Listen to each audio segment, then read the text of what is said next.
The next item of business is a members' business debate on motion 3832 in the name of Finlay Carson on the establishment of new national parks. This debate will be concluded without any questions being put. With those members who wish to speak in the debate, press the request to speak buttons now, and I call on Finlay Carson to open the debate. 7 minutes thereabout, Mr Carson.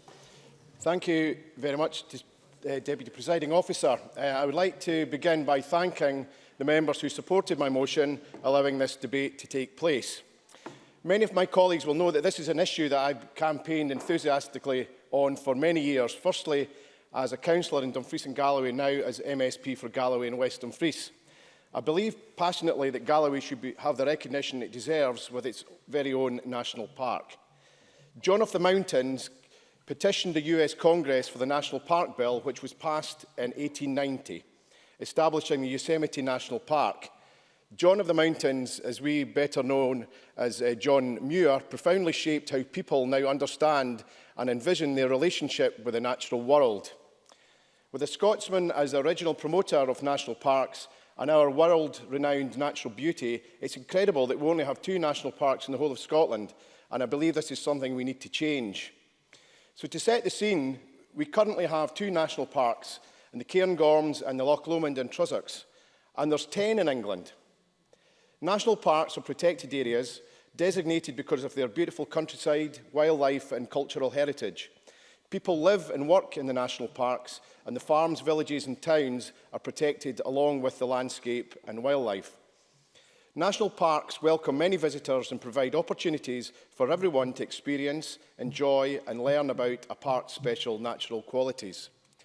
Specifically, Scottish national parks have 4 aims as laid out in the current National Park Scotland Act. To conserve and enhance the natural and cultural heritage of the area, to promote sustainable use of the natural resources of the area, to promote and understand the enjoyment of the special qualities of the area by the public, and crucially, to promote sustainable economic and social development of the area's communities. Because too often national parks are seen as planning controls max. However, the current legislation enables the Scottish Government to propose areas for designation and allows considerable flexibility in the design of national parks so that it can be tailored to local circumstances and needs, local needs. In Galloway, we have one of the most man-made or man-shaped landscapes in Scotland, and it's constantly changing. And perhaps, unlike the Cairngorms, we don't want to mothball our area. It's not about restrictions. The Act requires national parks to pursue the sustainable economic and social development alongside conservation and recreation. Importantly, national parks in Scotland are governed by boards made up of directly elected local people, local councillors and national experts. Having local people engaged and working towards a sustainable development and management of the area can bring limitless benefits to the area and the local communities within it. I don't believe that anybody can make better decisions about how to manage an area than those people actually living and working there. The Scottish Campaign for National Parks and the Association for the Protection of Rural Scotland have highlighted 7 areas of the country which could be designated national parks, from Harris right down to Galloway. A Galloway National Park would inevitably be very different to the 2 we currently have. We are not looking to replicate what they have in the Cairngorms or Loch Lomond. We already have so many components of what is expected of a national park. We've got the UK's largest forest park, 3 national scenic areas, the Galloway and Southern Ayrshire Biosphere, Europe's first dark sky park, and we could also incorporate an additional marine component in the Solway Firth. There is a rich variety of dynamic coastal scenery, and together with the forest park, visitors can see a gradual transition from the coastline through a well-wooded farming landscape to the upland hills. There is huge diversity of landscape, making Galloway an outstanding example of the type of fine landscape Scotland has to offer beyond its classic and best-known Highland scenery. In Galloway, we tick all the boxes. We just need that world-renowned and recognised designation. Kate Forbes. Brief one, and I ask this in all seriousness as an MSP who represents the Cairngorms, which is a fantastic national park. One of the real challenges is you talked about the 4 different aims, and often it's very difficult to meet those 4 different aims, and they can sometimes come into conflict.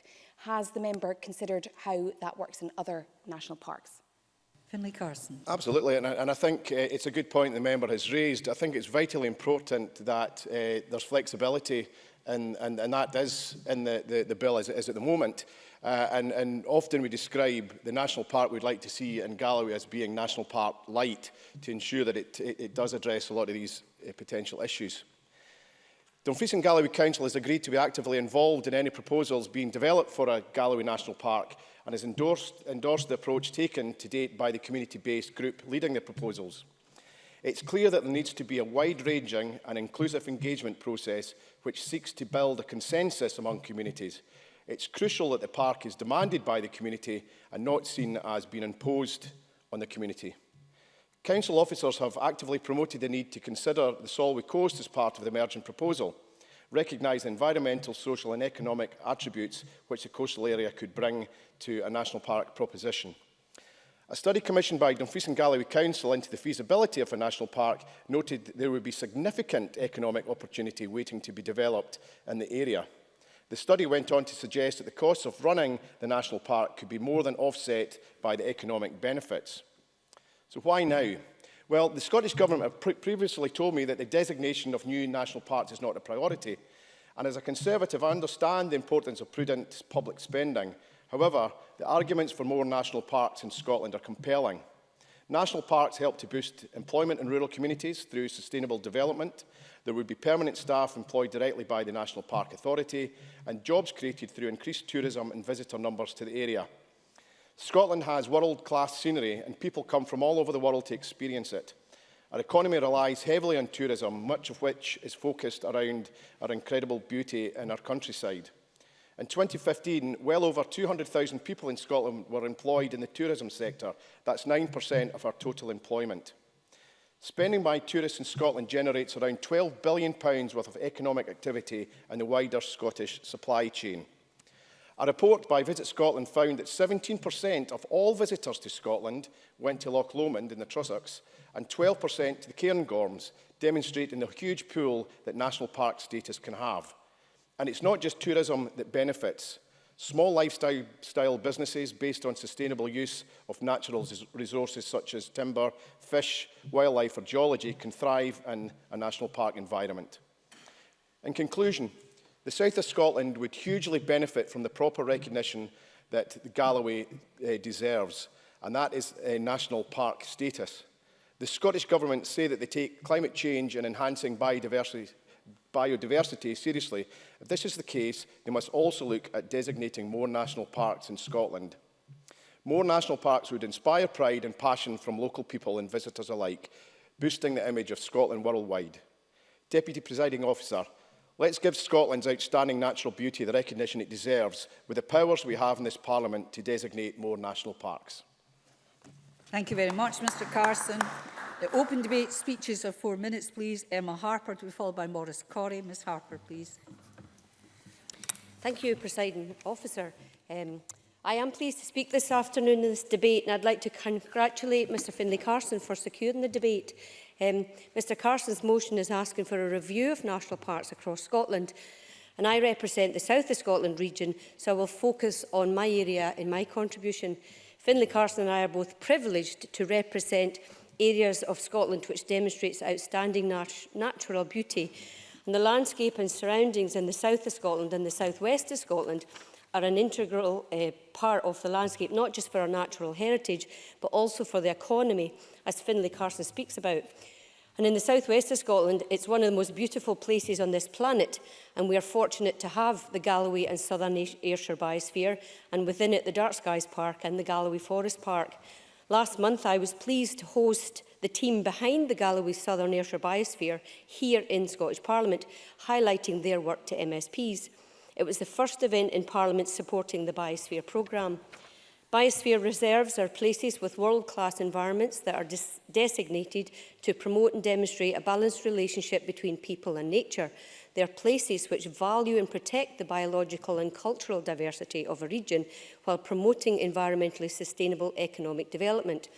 The 5,268 square kilometres of the Galloway and Southern Ayrshire Biosphere holds a UNESCO designation, and I was particularly struck by the words of Dr Beth Taylor, who's chair of the UK National Commission for UNESCO. When she spoke at my event in Parliament, Dr Taylor described UNESCO's global networks as a powerful mechanism for collaborating with colleagues across borders and helping friends around the world. And it's that sentiment that neatly sums up why I first was attracted to the idea of the biosphere. For me, it is outward-looking and international and promotes ecological diversity and sustainable development. The area around Merrick and Glentrool was previously identified as eminently suitable in the Ramsay report in 1945, but a proposal for a Galloway National Park will need to work for the whole region. Feedback from local people that I've spoken to so far has been mixed.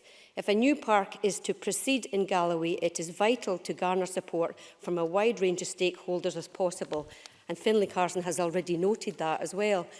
There are advantages and disadvantages to more national parks, but certainly there is potential in the idea. I was pleased to attend Finlay Carson's parliamentary event in January to hear the case being made by the Scottish Campaign for National Parks. The event was well attended and supporters spoke eloquently and passionately about why they believe it will be good for Scotland. Again, in meetings and surgeries over the last year, I've heard a variety of different people voice different, sometimes opposing matters to a national park for the South West or even Galloway. I do think it's important that any proposals come directly from the people of the south of Scotland and is something that people who live and work there are happy to support and live with for the long term. National parks are not a silver bullet and do carry considerable costs. Meanwhile, I believe it is important not to lose sight of the many positive examples already in place in the South West and the benefits that are already delivered. I have read with interest a document produced by the Scottish Campaign for National Parks detailing various different governance models, and I'm attracted to the idea of a governance model consisting of a park committee overseen by the local authority. This would solve one of the problems described about avoiding the relatively complex and costly arrangements in place at Scotland's 2 existing national parks. In conclusion, I thank Finlay Carson for bringing this issue to the Chamber. It is important to have this debate and seriously consider whether the creation of a national park would make it easier or more difficult to enable the wider rural economy. So, Presiding Officer, once again, thank Finlay Carson. And if we create a national park, the best way to go about it is to encourage all stakeholders to be involved. Thank you very much. Thank you very much. I call Maurice Corrie to be followed by Colin Smith. Mr Corrie, please. Thank you, Deputy Presiding Officer. Firstly, can I congratulate my colleague Finlay Carson for securing this evening's debate. Being from the west of Scotland and living very near the Loch Lomond and Trossachs National Park, I understand the benefits that having a national park can bring to rural communities. We are lucky enough to have the Loch Lomond and Trossachs National Park protecting the natural beauty of our area, encouraging thousands of tourists every year to our part of Scotland and bringing with them massive economic benefit to local businesses and those who are living in our communities. So that's why the Scottish Conservatives supported the creation of further national parks across Scotland in our 2016 election manifesto, so that these benefits can be rolled out across Scotland. Our countryside's natural beauty is undoubtedly one of our greatest assets. In the whole of the UK, and in Scotland in particular, our countryside is world-renowned and is one of the major reasons why people decide to visit. Research has shown that over 60% of visitors are interested in visiting our countryside and that it was high up on the list of potential activities for them.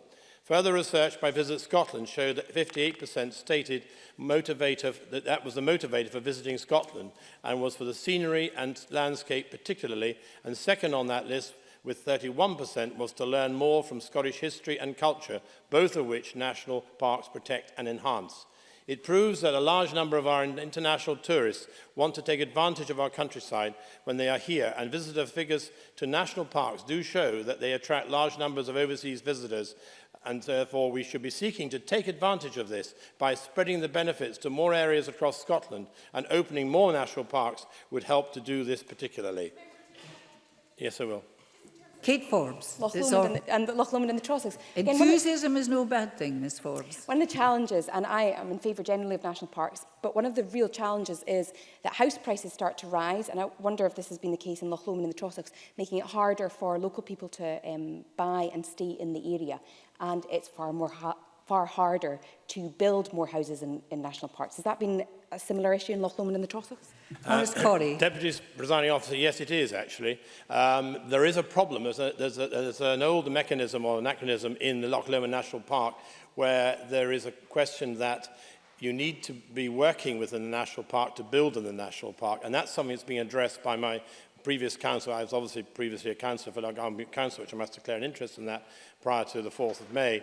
And that's an issue I had in my ward in Lomond North, and it was a constant battle we've got going on. Now that's being addressed, but you're right, and it has therefore put up the smaller number of houses in value as well. We have another issue why they're going up in values, that's because of the expansion of Fas Lane, and that's another issue altogether. It is worth noting that many countries have a larger number of national parks than we do, and that they often play a significant role in the advertising of their country. For example, in Kenya, where the country actively advertised the fact that they have more than 45 national parks and reserves. This is also the same in South Africa, which I visited. The label National Park is probably the best-known countryside protection designation in the world, and although national parks are run slightly differently in each country, people recognise that term as somewhere of outstanding natural beauty and interest and somewhere they should go and see. So while it is important and right that we have more national parks, we need to make sure that we use them effectively and also effectively market them abroad, that the fact we're actually marketing rural Scotland and its many attractions. If we can improve our national park system and the advertising and marketing of it, the benefits it would bring to rural communities would be numerous and varied. Tourists in rural areas bring substantial assistance in helping to sustain local services, which may otherwise not be commercially viable. And the increased levels of expenditure in local shops, on rural public transport, and increased spending in restaurants and cafes can help sustain these services for local people, while also creating jobs for people in rural areas. I know there are many communities in Scotland that would benefit from this. And Deputy Presiding Officer, in conclusion, I firmly believe that rural Scotland would benefit from making national parks a central theme of how we can encourage visitors to come and visit Scotland, and therefore we need to increase in the number of national parks that we have in Scotland presently. Thank you. Thank you very much, Mr Corrie. I call Colin Smith to be followed by Graham Day. Mr Smith, please.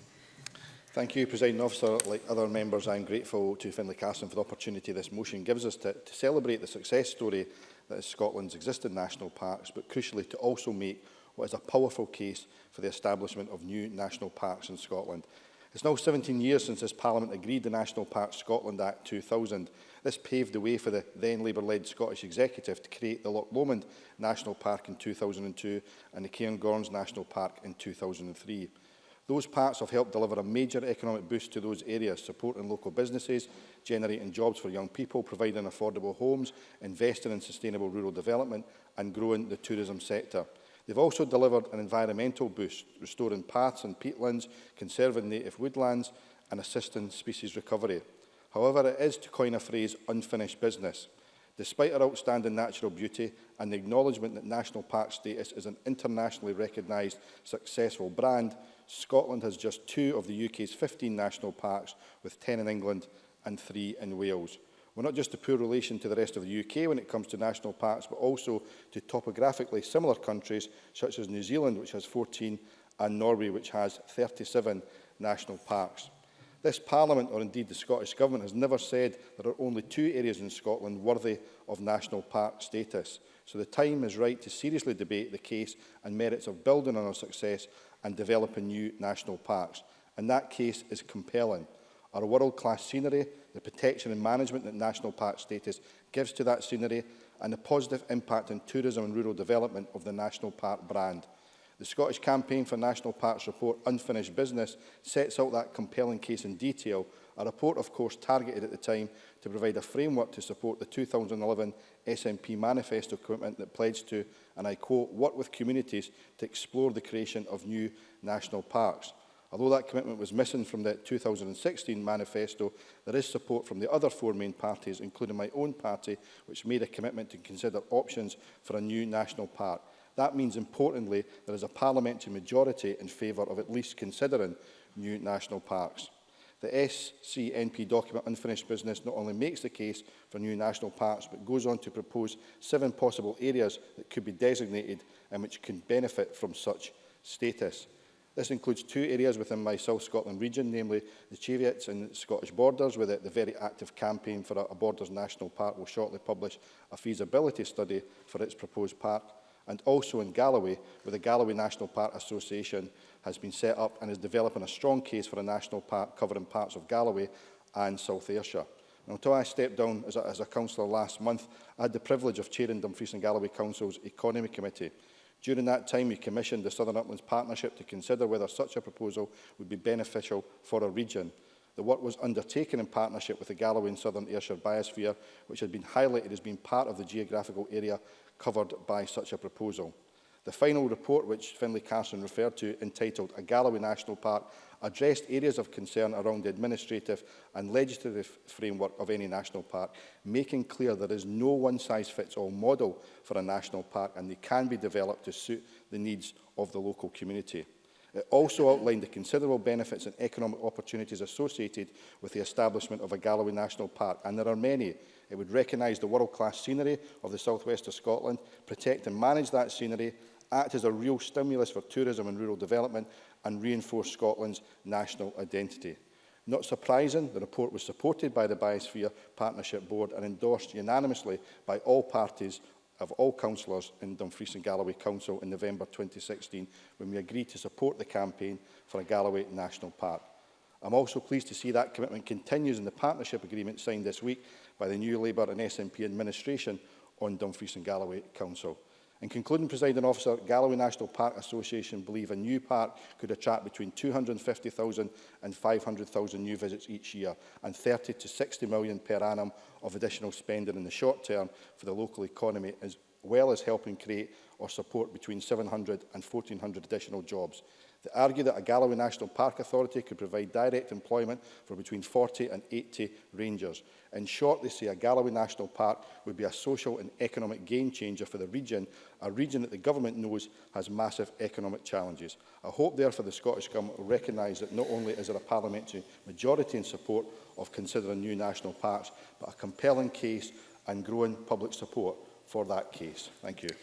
Thank you, Mr Smith. I call Graham Day to be followed by Edward Mountain. Mr Day, please. Presiding Officer, thank you. Let me begin, as is customary, by congratulating Finlay Carson on bringing this debate to the Chamber. He, like I, Emma Harper, and indeed Claudia Beamish, serve in the Environment, Climate Change and Land Reform Committee, which is oversight of national parks. Additionally, from a personal standpoint, a small part of my constituency falls within the boundaries of the Cairngorms National Park, and I look forward to the publication of the final version of its partnership plan 2017-2022 shortly. The establishment of the Cairngorms National Park has, from my perspective, been a good thing. But as Scottish Land and Estates have acknowledged, being able to see the benefits of national park status does not necessarily translate into an automatic support for the creation of more national parks, as this is a more complicated issue. There are always going to be conflicts arise over how national parks operate. In Loch Lomond, we've had the controversy around the approach to tackling wild camping issues. In the Cairngorms, we've seen the Park Authority oppose wind farm applications from sites out with its boundaries. And access to housing for local people, as we've heard, has been another problem. By and large, they are, from an environment perspective, a vehicle for good. So I get the desire on the part of some for more parks. And personally, I have some sympathy with the call for a marine national park. But I do wonder, to paraphrase the UK Prime Minister recently on another matter, whether now is actually the time. Whilst respecting entirely Finlay Carson speaking up for his area, let me, from a Scotland-wide perspective, play devil's advocate, a role that committee colleagues know I quite enjoy. And I hope my remarks will be accepted in that vein. The motion references calls for a review of national parks in consideration of establishing new ones. Well, what form would such a review take? And what resource would it tie up? At a time when the relevant area of the Scottish Government has, for example, action on deer management, biodiversity, wildlife crime to consider, issues to consider and implement, and a report from SNH on the future vision of Scotland's uplands to digest and then perhaps act upon, is it realistic to increase that workload? A workload set to be added to greatly already by the consequences of Brexit. And let's recognise that deer management, wildlife crime, land use in the uplands and biodiversity are, to varying degrees, issues of direct relevance to the existing parks themselves. So who personally would be caught up in any such review. My understanding also is that the creation of new national parks would then take anything between 2 to 4 years, depending on the level of support, functions and government structures, and the number of parks involved. And the level of support, as we've heard acknowledged, is critical. We would need to be clear that there was actually, if not a clamour, for then certainly a majority support for such a structure to be introduced amongst the local authorities and the affected communities. How many new parks, all singing or light versions? 7 possibilities have been advanced. And then there's a cost involved. The financial memorandum which accompanied the 2000 Act estimated the running cost annually for the 2 parks we now have to be at £6 million each when adjusted for inflation. That's without taking account of this. Absolutely. Claudia Beamish. For taking a brief intervention. And is it not the case that the point that has been raised by other members, and I would reinforce that a light touch national park would be of value, and also that the benefits... Ms Beamish, where's your microphone? Ah, well, there you go. I can remember at this time of night, presiding officer, what I've said. And you're an experienced MSP. Off you go. The issue of light touch is really important, which has been highlighted by the members, and also I'll just leave it at that for the moment, or you won't have any of your time. Graham Day, I'll give your time back, Mr. Day. Thank you, and I get exactly where Claudia Beamish was coming from, but I would point out to her, whether it's light touch or whatever, you still have to take the communities with you. You still have associated costs. And as I said, my comments are directed from the point of playing devil's advocate rather than shooting down the idea. Because if we have to fund these, where does the money come from in a time of constrained and indeed shrinking budgets?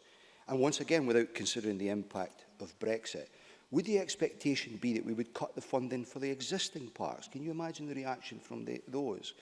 Presiding officer, as I've indicated already, I make these comments absolutely in the role of devil's advocates. I think we need to explore some of these points, because I do in principle support the idea of further national parks. But as I noted earlier, whilst getting the desire for these, there are questions to be asked and questions to be answered here around prioritisation, justification and the scale of the demand. Presiding officer. Thank you very much, Mr. Day. Edward Mountain, to be followed by Alison Johnson. Mr. Mountain, please. Thank you, Presiding Officer. I'd too like to thank my colleague Finlay Carson for bringing the importance of establishing new national parks to the Chamber this afternoon and securing time for this debate. As we've heard already, Scotland only has 2 national parks, Loch Lomond and the Trossachs and the Cairngorms National Park. Together, they only cover about 8% of Scotland's land area, which seems far too small an area for a country so beautiful as Scotland. Now, when the Cairngorms National Park was formed, I was actively involved in land management in the Cairngorms. In the run-up, I remember attending numerous meetings and discussions about the proposed national park, which in principle was welcomed by all and certainly not imposed, which I think is important. The creation of the Cairngorm National Park was not without issues. The biggest 2 issues were probably the boundaries and the governance. I have to say the discussions over the boundaries could have gone either way and were somewhat arbitrary at the time, or seemed that way. The issue of governance has rumbled on and has yet to be fully resolved within the Cairngorm National Park Authority. The Park Board not only has elected representatives from within the park, but also from councils that form part of the park. Thus, Murray, Highland, Angus, Aberdeenshire and Perthshire all have representatives on the board. This can cause confusion. Planning decisions, as we have heard already from Kate Forbes, can be slow, especially if they're called in by the National Park Authority. New housing developments in the park have been frustratingly slow, and the result, as we've heard, is that house prices have risen, taking housing out of the purchasing power of many local people, something that we need to learn from and avoid. But these 2 negatives don't make national parks bad.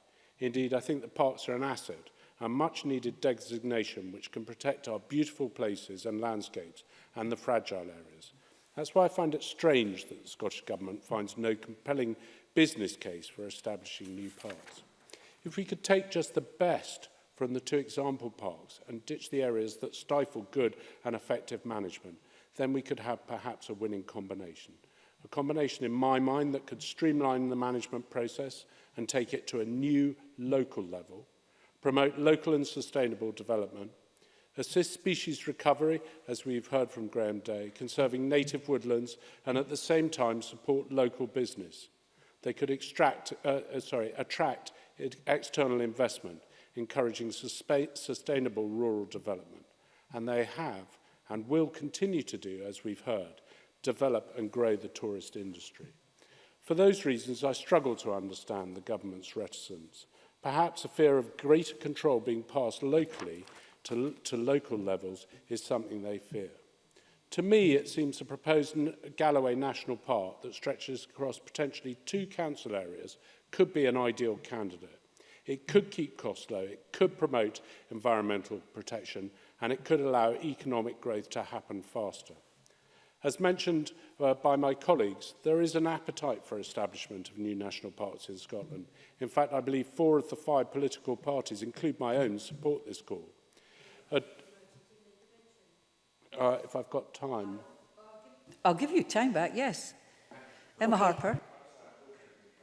Okay, thanks very much, Edward Mountain, for taking the intervention. Graham Day has just made a compelling argument about the money that's involved, and I think that would be something that you're saying the government hasn't made a decision yet, or she hasn't even had a chance to speak. But the compelling issue is that right now there's a financial constraints. Isn't that what would be the compelling argument against it for now?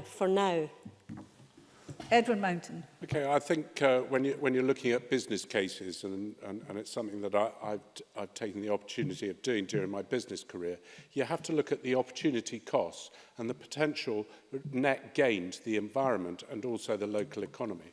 And sometimes the opportunity costs are worth being taken, and sometimes you do have to make difficult decisions within a business to grow the whole business as a whole. So therefore, I refute what you're saying. I think just delaying it just delays the chance of the benefits that we can get. So I'm going to call on, and I very nearly got to the end of my speech, the government to conduct a review and consider the building of national parks, including Galloway and West Dumfries, to see if it is a potential site for a national park. Now, I do accept that the government didn't mention the formation of the national parks within their manifesto, but I would also say that just because it's not in their manifesto, it shouldn't stop them reacting to the calls of the other parties within this parliament. They should accept the surge in support for national parks, listen to the voice of local communities, campaigners and other political parties, and then make the best decision for the rural areas of Scotland. Thank you, Mr Mountain. I call Alison Johnson, last speaker in the open debate. Ms Johnson, please. Thank you, Presiding Officer. I'm very pleased to speak in today's debate and reaffirm my support for more national parks in Scotland. We have 2 wonderful national parks, but Scotland has many outstanding areas of natural beauty that merit this internationally recognised designation, and many of these areas are often overlooked.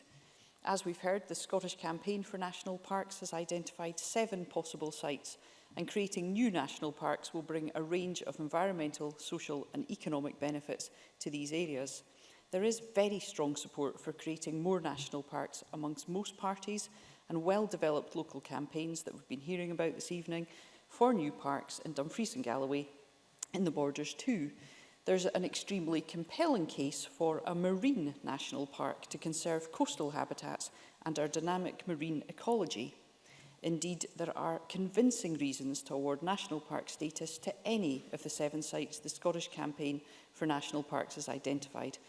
I would welcome a national conversation, a broad conversation, a consultation which would take account of local demand for new parks, that would seek to protect a range of natural habitats, scenery and cultural heritage, and fully involving those bodies that are already up and running and having these conversations across Scotland.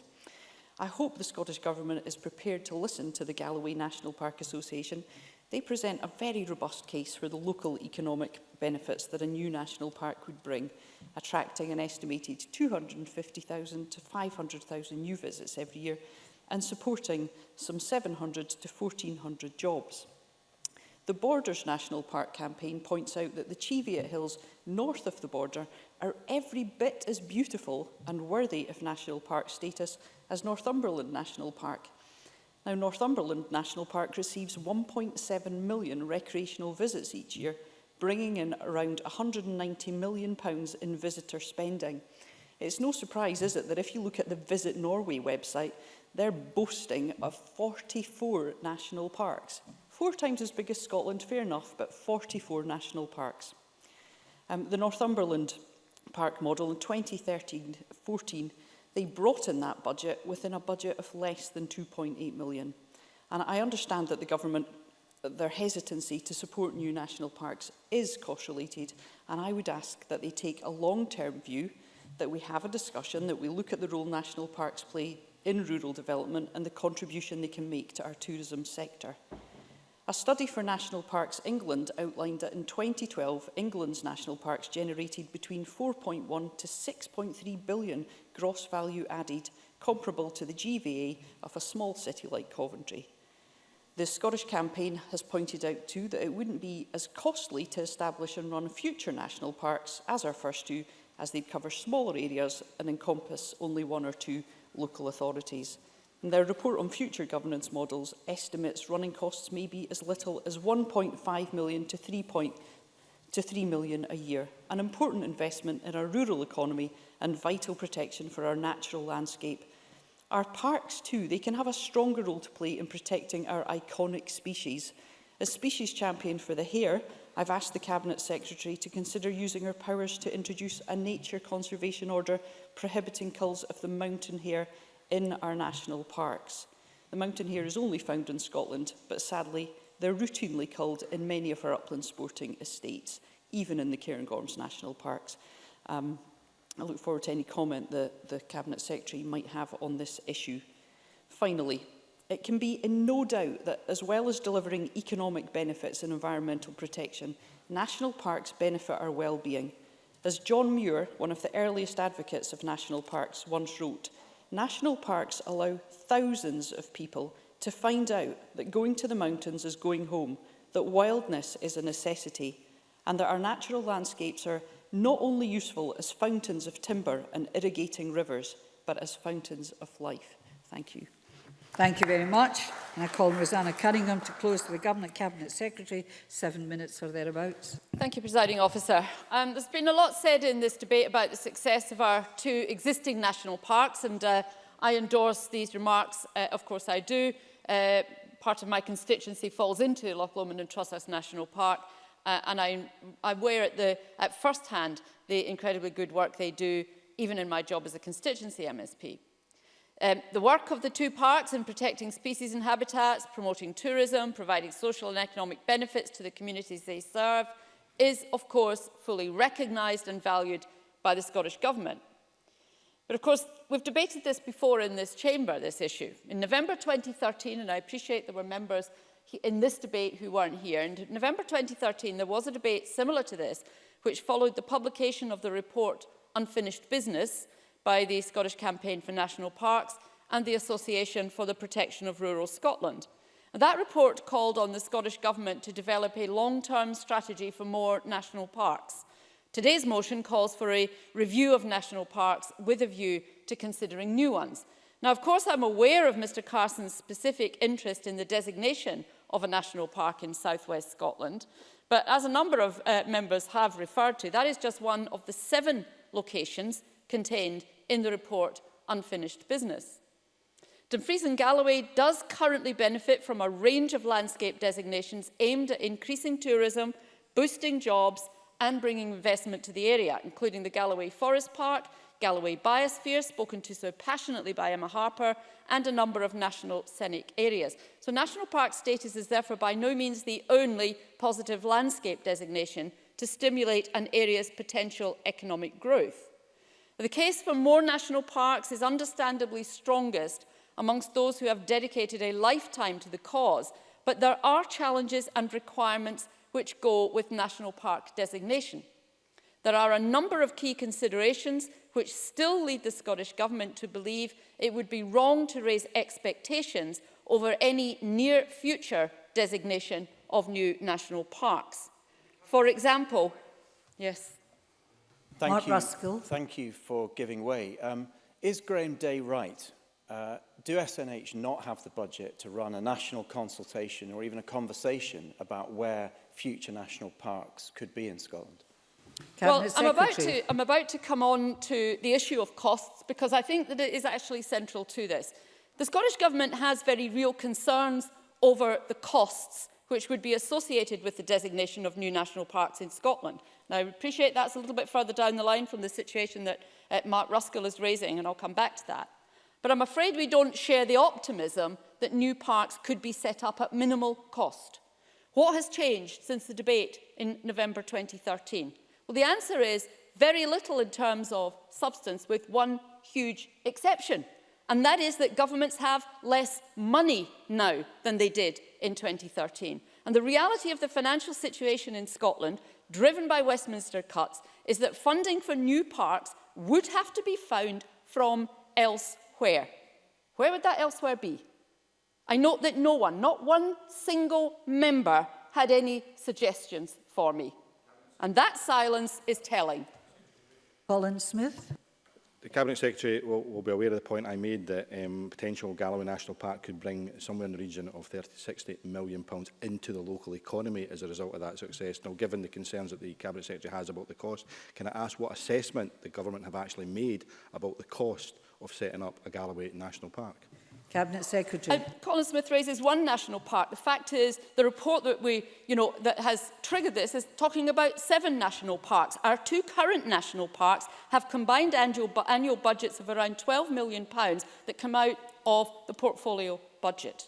We simply don't have tens of millions of pounds of spare cash to divert towards new national parks at this time. The cost of even one of the 7 national parks being called for would run into millions, and the costs associated with all 7 would run into tens of millions of pounds. Now, I heard the point that Mark Ruskell was making about asking SNH to do yet another review. I have constant conversations right now with SNH about the number of things that we constantly refer to SNH.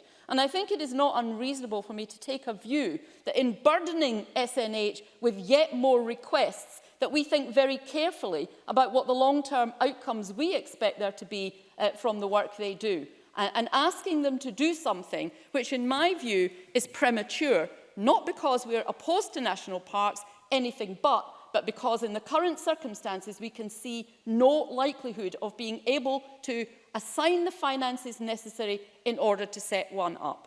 Now, I need to get on just a little. The National Parks Scotland Act 2000 clearly sets out the process for the designation of new national parks and the statutory aims they would be expected to deliver. Estimates of timescale for completion is around 2 years, although I note Graham Day seems to have a briefing that suggested potentially longer, assuming there was a strong case and unquestioned support. And I'm not sure that you can always just assume that. The intention behind the Act is clear. While national park status can deliver clear benefits to an area, detailed consideration and scrutiny needs to be undertaken before decisions are taken to apply the designation to new areas. Now, I do applaud the desire to protect Scotland's iconic landscapes.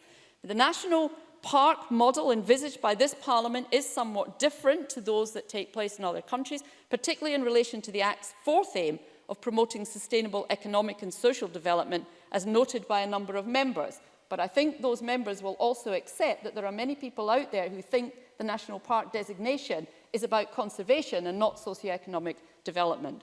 Scotland's national parks are so much more than just a landscape designation. They're living, breathing places, they're generators for growth, absolutely, which attract business and innovation, and where appropriate, sustainable development. But the challenge has and continues to be one of balancing needs of special areas, conservation needs, while maximising the potential economic benefits of these areas, both locally and nationally, a challenge which is not always easy. So before applying national park status to new areas, careful consideration must be given to the impact on those areas, not just in terms of conservation benefits, but also in relation to wider opportunities which may be gained or lost. And in this regard, I note the exchange about increasing house prices between Maurice Corrie and Kate Forbes. To date, we have seen no convincing evidence on how proposals for the creation of 7 new national parks will satisfy the statutory requirements set out in the National Parks Scotland Act 2000 and the vision agreed by this Parliament on the role of our national parks. Edward Mountain. Sorry, I thank the Cabinet Secretary for giving way. I mean, what the argument you're putting forward is that we create all 7 at once. I don't think that's a legitimate way of doing it. And certainly the Cabinet Secretary will remember, as I remember in 2003, the Cairngorms National Park grew from the Cairngorm Partnership, which was already in place. So will the Cabinet Secretary perhaps consider promoting areas and local areas working towards getting national park status if she's not in a position to fund them yet, at this stage? Well, there's Cabinet really Secretary. nothing to stop local campaigning, local consideration. The point I'm making is that for me to lead people to expect that that will automatically result in designation, and let's not forget there'll be a huge competition about designation. I'm not suggesting that all 7 be done at once. That would be an absolute impossibility. But of course, there would be a very vigorous conversation about which should be first. And that, would in itself take time to resolve. But I do think that there are major issues about affordability which are being glossed over here. And I listened to Colin Smith and I take on board the 2 national parks were put in place under a previous administration. But that was a previous administration that was in the glorious position of having so much money, it could return money to Westminster because it couldn't think of things to spend it on. We are not in that position right now, and we are not likely to be in that position in the near future. So community support is important. The Cabinet Secretary is almost concluding. Unequivocal local authority support would be essential and would have to address and secure agreement on important issues around development planning. Presiding Officer, I fully recognise the level of enthusiasm and desire to build on the success of our existing national parks. However, I don't believe that we can divert resources from other priority areas for the creation of new national parks at present. National park status is just one of many landscape designations which can help boost the economic opportunities of an area. I hope more attention can be paid to some of those other designations. Thank you. Thank you very much, Cabinet Secretary. That concludes the debate. I close this meeting of Parliament.